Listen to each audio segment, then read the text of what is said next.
સુરત સહિત દક્ષિણ ગુજરાતમાં માવઠાથી ખેડૂતોને મોટું નુકસાન થયું છે। ત્યારે કમોસમી વરસાદે ડાંગરનો પાક બગાડ્યો છે અને મોટા ખર્ચથી બચવા ખેડૂતો સેમ્પલ લઈને પાક મંડળીમાં પહોંચ્યા છે। માંડ બચી ગયેલા પાકના સેમ્પલ સાથે ખેડૂતો ત્યાં પહોંચી રહ્યા છે। સારા ડાંગરની વેપારીઓ પણ ખરીદી કરી રહ્યા છે। તો માવઠામાં ખરાબ થઈ રહેલા ડાંગરની ખરીદી ન થતાં મોટું નુકસાન થયું છે ખેડૂતોને।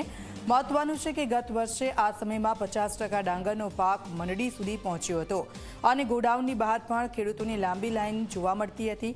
જોકે આ વખતે તો માવઠાએ દશા બગાડી દેતા ગોડાઉન પણ ખાલીખમ પડ્યા છે અને તેવા સમયે જો ખેડૂત દૂરથી પાક લઈને આવે અને તેની ખરીદી ન થાય તો ટ્રાન્સપોર્ટનો ખર્ચ પણ માથે પડે છે, જેના કારણે ખેડૂતો સેમ્પલ લઈને જ પહોંચ્યા, જેથી માર્કેટમાં ખરીદી થવાની હોય તો જ ટ્રાન્સપોર્ટેશનનો ખર્ચ કરે।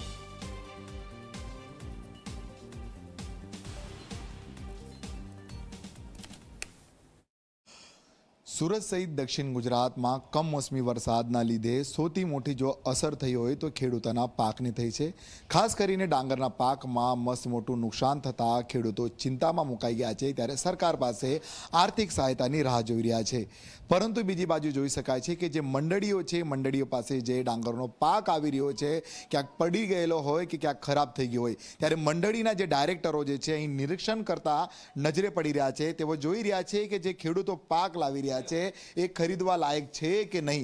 જો ખરીદવા લાયક હશે તો જે ખરીદી કરશે, નહીં તો ખેડૂતોનો પાક જ્યાં નષ્ટ થઈ જશે। હાલ જોઈ શકાય છે આ પાક છે, આ પાકના ડાંગરના પાકના સેમ્પલ જોવા મળી રહ્યા છે કે કઈ અવસ્થામાં જોવા મળી રહ્યા છે કે જાણે આ પાક ખરીદી શકાય નહીં એ સ્થિતિમાં અહીં જોવા મળી રહ્યું છે। બીજી બાજુ પણ અહીં પાકના જે ડાંગરનો પાક જે છે એના સેમ્પલ જે છે એ મૂકવામાં આવે છે અને મંડળીઓ જે છે ચર્ચા કરી રહ્યા છે, મિટિંગ કરી રહ્યા છે અને ત્યારબાદ નિર્ણય લેશે કે આપણા મંડળીમાં કયો પાક ખરીદવો કે નહીં ખરીદો। આપણી સાથે ડાયરેક્ટર છે સહકારી મંડળીના, આપણે એમની જોડેથી જાણીશું।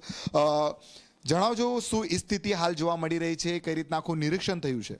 અત્યારે ખેડૂતની પરિસ્થિતિ એટલી બધી ખરાબ થઈ ગઈ છે કે ગયા ચોમાસે અમારે 1,94,000 ડાંગરની ગુણ હતી, અત્યારે અમારી પાસે 1,20,000 ડાંગરની ગુણ છે અને તેમાં બી એટલો બધો ખરાબ માલ આવી રહેલો છે કે ખેડૂત બી શું કરે। ખેડૂતની પરિસ્થિતિ આજે ટટ્ટલ સિઝન એટલી ખરાબ છે કે એને શું કરવું શું નહીં કરવું। અને એ મંત્રી પણ આવીને અમને એમ કહે છે કે ભાઈ તમે અમારો માલ લેવો, પણ વેપારીઓ ખરાબ માલ લેવા તૈયાર નથી, તો અમારે શું કરવું ખેડૂતો માટે? બિલકુલથી એક જણાવજો તમે કે કઈ રીતના આખી સ્થિતિ છે, ખેડૂતો કઈ આશા સાથે તમારી જોડે આવી રહ્યા છે? હવે ખેડૂતોને જેટલી જરૂરિયાત પ્રમાણે જેટલું ડાંગર અમારથી ખરીદાય એવું હોય એ ખરીદીને અમે ખેડૂતોને મદદરૂપ થવા માંગીએ છીએ। એટલા માટે જેટલું ડાંગર અમે પોસિબલ હોય એટલું ખરીદી શકીએ છીએ। ગઈ જે સિઝન હતી શું સ્થિતિ મંડળીની જોવા મળતી હતી અને આ સિઝનમાં શું સ્થિતિ છે હાલ? ગયા વર્ષે ડાંગરનું પાકનું જે પ્રોડક્શન હતું ને જે ગુણવત્તા હતી એ ગુણવત્તા અત્યારે થોડી 50% બી ગુણવત્તા સારી નથી। એટલા માટે ડાંગરના પાકને અમે ખરીદીએ તો વેપારી બી અમારી પાસે ખરીદી શકે એવી ગુણવત્તા છે ડાંગરના પાકની।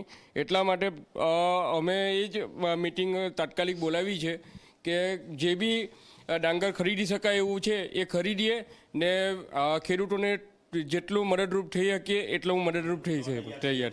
જે ગોડાઉન જે તમારા આવેલા છે, ગયા જો સિઝનની વાત કરીએ ગોડાઉન ભરેલા જોવા મળતા હતા, લાંબી કતારો જોવા મળતી હતી, હાલ બધી શું કઈ રીતના સ્થિતિ? ગયા વર્ષની સિઝન કરતાં આ સિઝન તદ્દન 50% બી અંડર છે અને લોકલ ટ્રેક્ટરો રોજે રોજ અમારા અહીંયા આવે છે અને અમારા ગોડાઉન પણ આપણે ખાલી રહી જશે